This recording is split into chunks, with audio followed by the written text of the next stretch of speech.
আমরা এই মুহূর্তে এসে পৌঁছেছি বাঁকুড়ার ওন্দা থানা এলাকার রতনপুরে।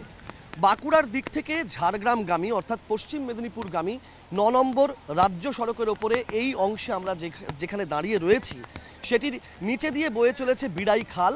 আর এর ওপরে এই কালভার্টের অংশ, যে কালভার্ট সংলগ্ন যে পিচ রাস্তা রাজ্য সড়কের, সেই অংশ নিচে থেকে সম্পূর্ণরূপে ফাঁপা হয়ে গিয়েছে এবং যেভাবে একটানা বৃষ্টিতে এই বিড়াই খালের জলস্ফীতি ঘটছে, জলস্রোতের যে গতি বাড়ছে ক্রমশ, সেই গতি এবং জলস্ফীতির কারণে এই রাজ্য সড়কের কালভার্ট সংলগ্ন নিচের রাস্তা সম্পূর্ণভাবে ফাঁপা হয়ে গিয়েছে।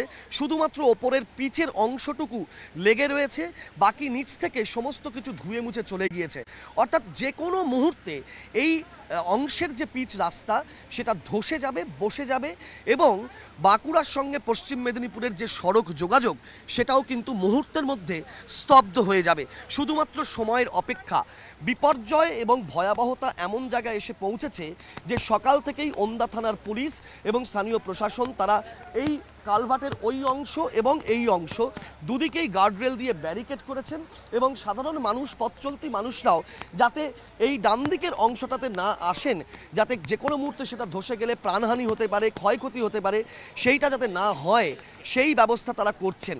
এখন প্রশাসনকেও খবর দেওয়া হয়েছে, স্থানীয় যে সমস্ত দফতর রয়েছে যারা এই রাস্তার নির্মাণের কাজ বা এটাকে কিভাবে ধসে যাওয়া রোখা সম্ভব সেটাকে দেখতে পারেন, তাদেরকেও খবর দেওয়া হয়েছে। কিন্তু এখনও পর্যন্ত সেই অর্থে কোনো সমাধান সূত্র বেরোয়নি। দেখার বিষয় যে এই রাস্তা যদি বসে যায় বা ধসে যায়, যেটা শুধুমাত্র এখন সময়ের অপেক্ষা বলে মনে হচ্ছে, তাহলে এই যে সড়ক যোগাযোগ বিচ্ছিন্ন হয়ে যাবে সেটাই কিন্তু সবচেয়ে বড় বিপর্যয় এবং দুর্ভোগের কারণ হয়ে দাঁড়াবে আগামী দিনে।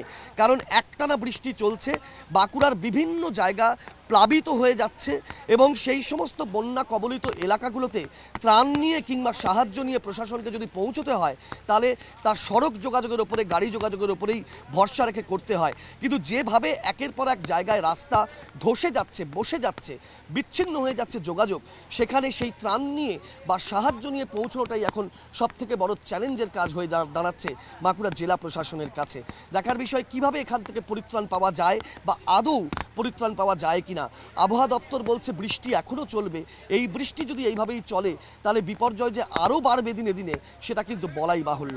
বাঁকুড়া থেকে ক্যামেরায় বিশ্বজিৎ সাহার সঙ্গে স্বপন নিয়োগী ও রাজর্ষি দত্তগুপ্ত, এবিপি আনন্দ।